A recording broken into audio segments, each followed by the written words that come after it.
Hey guys, what's going on? Welcome back to Solar Systems, where we help you understand the system your soul goes into. And today we're going to be giving you guys an important astrological update on the coming full moon. And to get a little more specific on that, this will be a full moon in Leo. So, as you may or may not know, there are a lot of planets in opposition to this sign. So, during the full moon is a full reflection of what we have going on. And with there being 4 planets in Aquarius, we're going to have a lot to be reflecting on. So before we get into it, I'm just going to give you a quick rundown of the 4 main planetary alignments you should be knowledgeable of and or pay attention to during this time to get a good understanding of the energy on Thursday the 28th, aka the full moon in Leo. So the first planetary alignment we're going to have to be talking about, obviously, is the moon in Leo. The next one will be the Sun conjunct Jupiter in Aquarius. And then we will also have Venus conjuncting Pluto in Capricorn. And then we're going to be talking about the one, not exactly planet, but asteroid that will actually be trining the full moon, which is Chiron in Aries. Here it is. Watch out, because we're going to talk about it.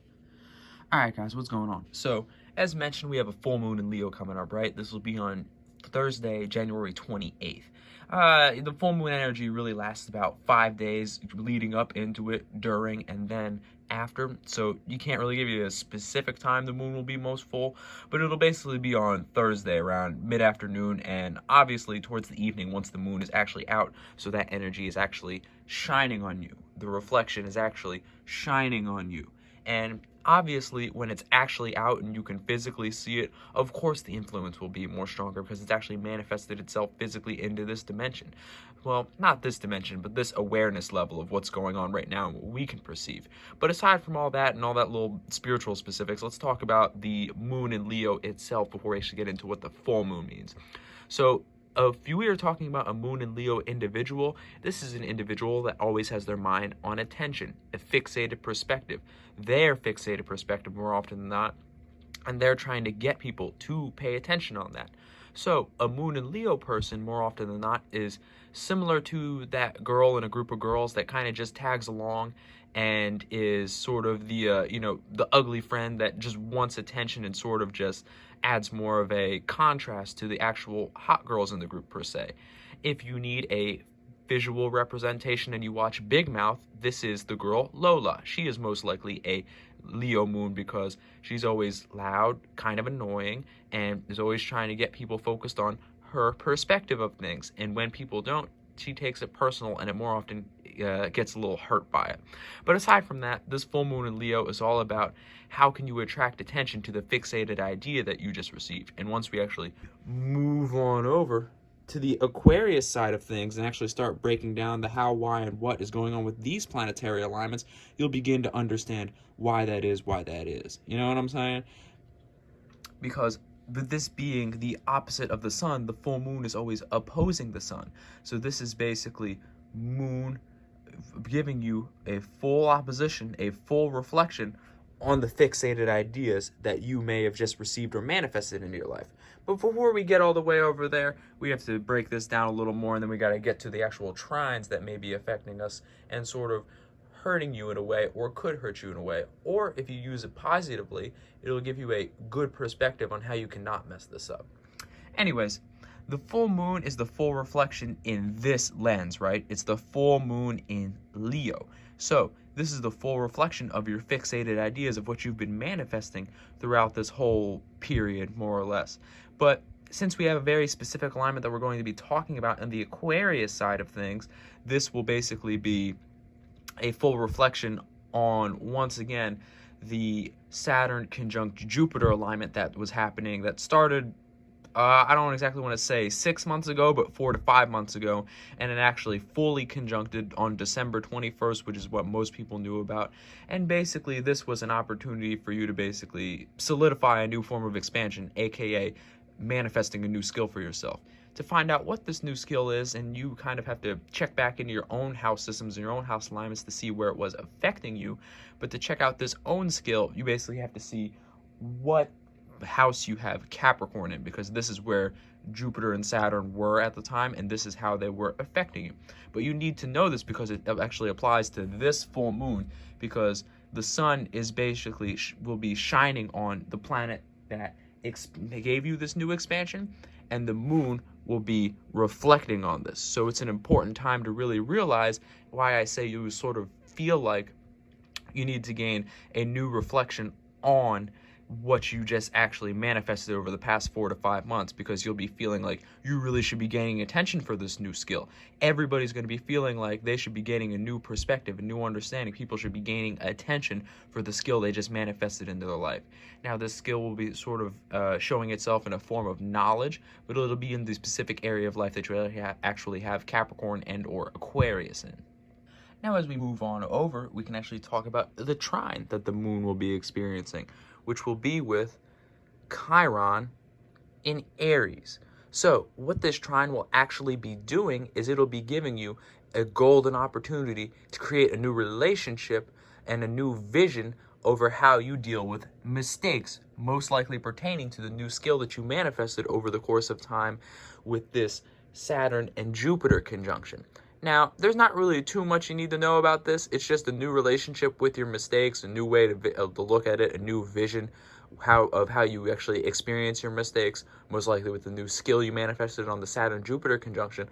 But the important thing to note is that Chiron is the wounded healer. It puts you in a situation to be wounded so that you can learn how to heal yourself. So it's basically like a stress test in a way. So when you experience a stress test, the worst thing you can possibly do is actually get stressed and succumb to that stress. What you have to do is you have to shift your view, your perspective, your vision, and your understanding of these mistakes that may come to you to, this is how things could go wrong. Okay, let me work on it and find some padding so I don't actually experience this. Let me get some armor. Let me get my esoteric winter coat. Let me utilize this vision of mistakes so I can actually benefit myself. So moving on over, let's talk about all this Aquarius energy we have going on. So as you can see, there are 4 planets actually angling Aquarius right now. So what you want to pay attention to is Jupiter conjuncting the sun, because this is what the moon will be reflecting exactly.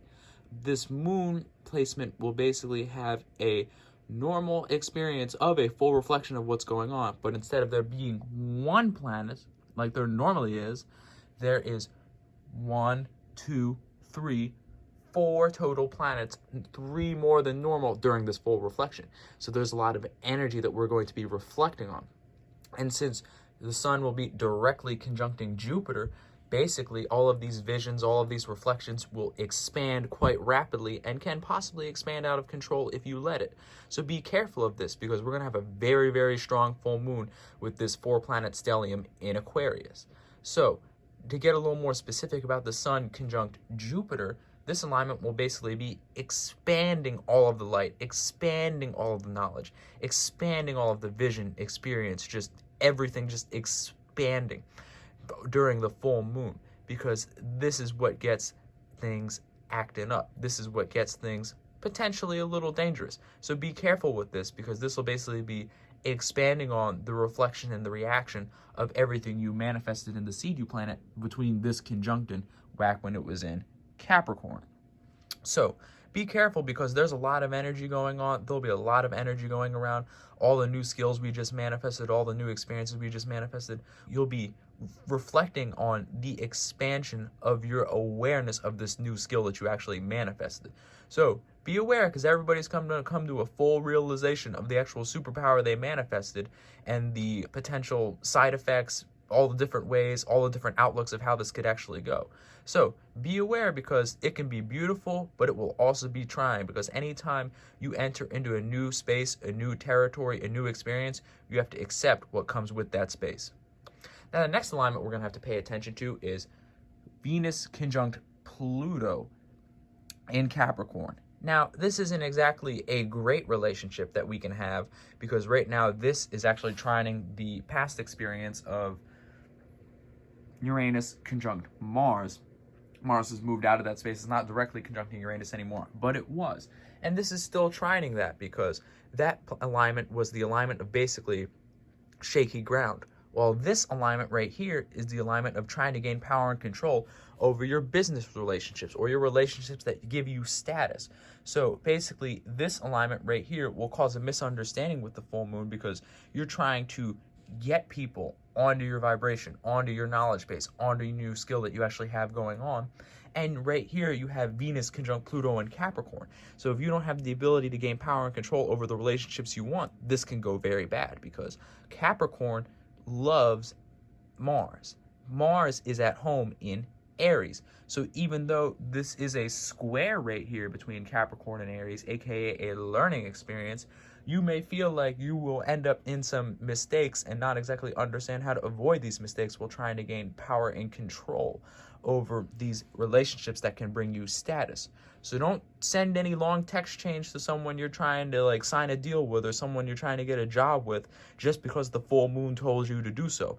Don't let that happen. Don't let all this extreme emotional energy take over your space of intellect, which is where all of these planets are in. Thinking and practicality. These are both the signs that are at home in Saturn. So you don't have to break down structure and just remove it and be all like, I can't handle this anymore. But make sure that with all this fiery, emotional, vision-like energy, you don't outweigh the people that are still caught up under all of these influences. Okay? That's basically the gist of that. This is what you want to watch out for. Power and control issues over your relationships. Expanding your visions that will be fully reflected on during the nighttime of the full moon. Mistakes potentially with the full moon.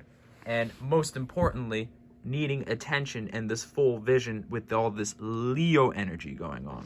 So anyways, guys, thanks for following this solar system series. There's a bunch of links in the description if you want a reading, if you want to follow us on Instagram, where we post about the alignments every day. So anyways, thanks for following us. Peace.